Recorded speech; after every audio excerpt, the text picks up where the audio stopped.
Good afternoon, everyone. Hope things are well. Yet again, Chelsea are coming after our transfer targets. Chelsea.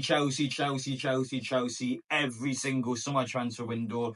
3 summer transfer windows in a row now for Newcastle, where behind the scenes it's been a bit of a mess and it's continued to be a bit of a mess now. Before we talk about Chelsea, before we address the Joao Pedro situation, even yesterday, amongst the journalists and social media, Craig Holt comes out and states that Paul Mitchell has left Newcastle with immediate effect. Of course, our former sporting director.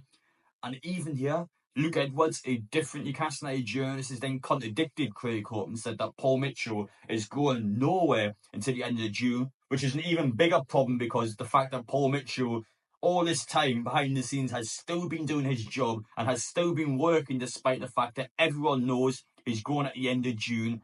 We as fans, us on social media, we've been heavily critical and heavily negative towards Paul Mitchell, and this is a guy that has still been working at Newcastle United behind the scenes as a sporting director who knows he's out of the door in a couple of weeks. Why is he going to give 100%? Why is he going to work his arse off and bring players in? He's obviously not going to do that because he's going out of the door in 2 weeks. So yeah, even then with the journalists, the fact that Paul Mitchell's still working and an active role at Newcastle, despite the fact we've announced he's leaving, I think it's just madness. I think it's utter madness, and I think this full sporting director thing, ever since we've lost Dan Ashworth, has just been a mess at Newcastle.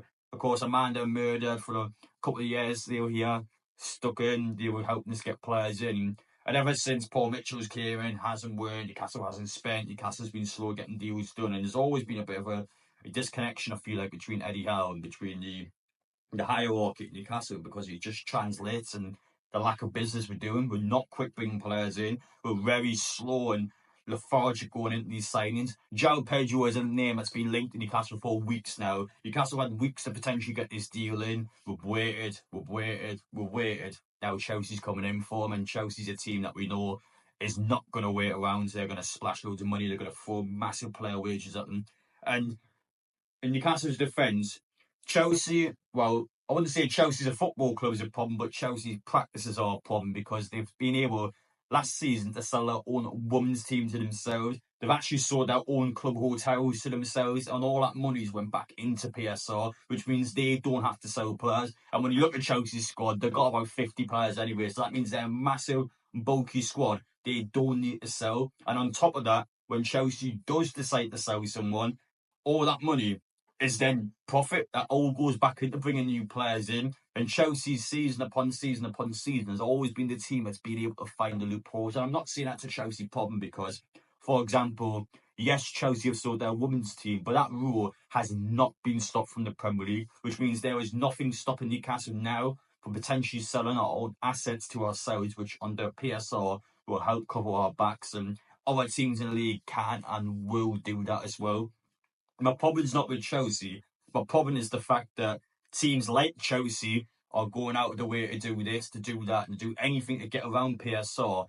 And teams like Newcastle are heavily held back by PSR. We lost Elliot Anderson because of PSR. We lost Yankuba Minter because of PSR. Those players have went to different Premier League clubs and has helped those two clubs become even better clubs, which on a competitive basis holds teams like Newcastle back. And just when you look at this full situation, it's so annoying. What is the point of PSR? Who does PSR benefit? Does PSR help any teams out in the league? When you look at the world's best players, let me ask you a question. How many of the world's best players currently now are playing in the Premier League? I don't think there's many. I think there's a lot of them in La Liga, Spanish football, French football, Italian football, German football. Outside of our league, we've got a couple of the world's best players, but I think the largest spread of them are at different clubs. I just don't think they're in the Premier League, and that's a problem. And a competitive basis the Premier League needs to look into, because I think it's their rules that are holding players like this back from coming into the league, because it's just such a nightmare for clubs to spend. Now, going away from that, of course, Newcastle's fixture list has been revealed today. Now, to be fair, in my opinion, I actually think it's quite a good spread in the fixtures. Newcastle have got hard fixtures at the start of the season. Perfect in my opinion. Villa away, Bournemouth away, Brighton away. Get these hard away games out of the way nice and early. These are games we never ever pick up results at. Let's make sure before the Champions League matches we have hard fixtures. It is a good warm-up for Newcastle to get into the Champions League. It gets the team going nice and early, and it allows Newcastle, especially towards December time, when we have a lot of fixtures surrounding us, including Champions League matches. We have quite a nice December fixture set. Burnley twice and Sunderland. 3 matches against newly promoted teams. Yes, we have some hard fixtures in there as well, but I think the spread is quite good. And with the exception of potentially having Sunderland away a little earlier in this season, I feel like Newcastle's overall fixture list is quite good going into this season. Especially speaking of Sunderland, look at their December fixture list. Look at the state of their fixtures in December. That's a potential 0-point month for them. Depending on how they're going, I feel like especially December time, they'll probably be a bit deflated if their season's not going well. That is a horrific set of games, and that's potentially an issue Newcastle could have had, but we've avoided it because it's a good spread. Now, speaking of next season, of course, we need players to go into next season. Joao Pedro being the big one. As I mentioned before, been linked with the guy for weeks now. It's been a player Newcastle wanted to bring in. We know it's a player Newcastle has contacted. Lane Gillette was the first attacking option Newcastle wanted. Didn't get him. Now we went to Joao Pedro. It's took a couple of weeks, but Newcastle have approached Brighton. Newcastle are prepared to like to Luke Edwards to actually put in £60 million to bring Joao Pedro in. And now Chelsea, according to the likes of Fabrizio Romano, are knocking at the door. Chelsea are interested. Chelsea are prepared to go in for him now. Some reports are still positive towards Newcastle, like to Ben Jacobs have stated that, well, yes, it's true that Chelsea want him, but Newcastle still currently is the only team that has approached Brighton, has been sincere and serious enough to go in and to put some money down in Brighton, whereas Chelsea haven't went that far ahead yet. But when you look at Brighton's teammates, for example, they've also stated that Joao Pedro will prefer to stay in London, and of course Chelsea know that information, so they're a team that's going to be quite confident of bringing him in. But it's just too slow for Newcastle. We could all sit here now. We've got plenty of months left. I'm not going to pretend it's a disaster. I'm not going to pretend that it's time's running out, because it's not. But first impressions going into a massive season ahead. We've got money to spend now. PSR has been lifted, and there's just no output from Newcastle. There's just far too much. I wouldn't say slowness, because I don't know what's happening behind the scenes, but it still seems to me like behind the scenes, not everything is as smooth as possible. Paul Mitchell's still doing his job. We haven't got a new director of football in. We're probably going to delegate the director of football role a bit further down to Newcastle. Then can just have some breathing room, just deal without a director of football. And I'm at that stage now, to be honest, where I just think we don't need a director. Dan Ashford was good when he was here. He done off. Paul Mitchell just didn't do anything. Do Newcastle deep down honestly need a director of football? Why can't we trust Eddie Howe, and why can't we trust some people that are alongside him to be able to get these players in? Do we seriously need someone above the likes of Eddie Howe just under the public investment fund to basically be a yes man? They get told what to do from the public investment fund. They'll go out, they'll try and do their work, but we've seen the last couple of windows, it hasn't worked at all. It just hasn't worked. So for me, could we just do without a director of football for this window? We just do a window without a director, see how things go.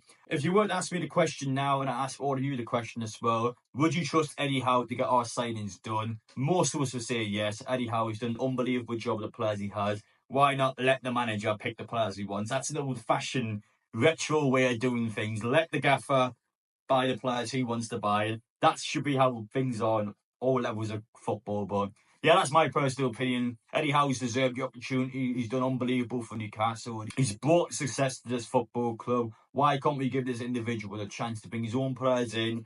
No one there that's going to bump in his way. No one there that's going to tell him what players they want instead of listen to Eddie Howe and what players he wants. Just let the man do his job, because behind the scenes still does not seem to be looking good. It still seems to be a bit of a mess, so we just need to sort something out. The Gaffer's had a massive meeting with the chairman towards the back end of last season. Eddie Howe himself said in interviews, we need to be quick in his transfer window.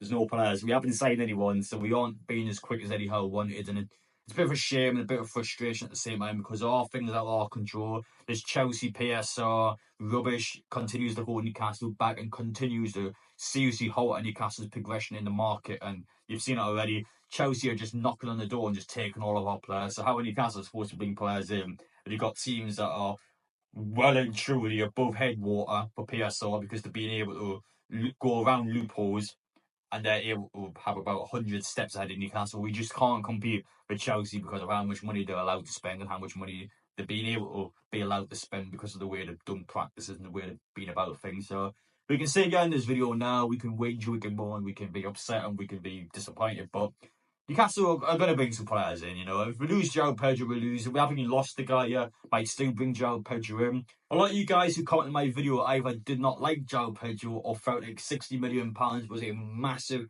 amount of money to put into Joao Pedro, and while it's not a cheap deal, I didn't think it was bad value. So a lot of you disagreed with me on that, and if that's the case, and Newcastle lose out on a £60 million player, I'm sure a lot of you watching this video won't actually mind that. So we'll see what happens next. Newcastle, we know, are going to bring some players in this window. We just have to be patient. We'll update you. We'll continue to bring videos out when new information comes out. But I'm not going to deny it's a frustrating window again. It does not seem to be going smoothly for Newcastle. And of course, when you look at factors like that, you always look behind the scenes. You always look, well, if it's not going smoothly in the market, what's going on behind to make that happen? So that's the impression we as supporters are going to get. So let's make sure we get rid of that impression. We just do our job, get our players in, and make sure Eddie Howe has the best possible backing for Champions League football. This season is huge for us. Let's not waste this window.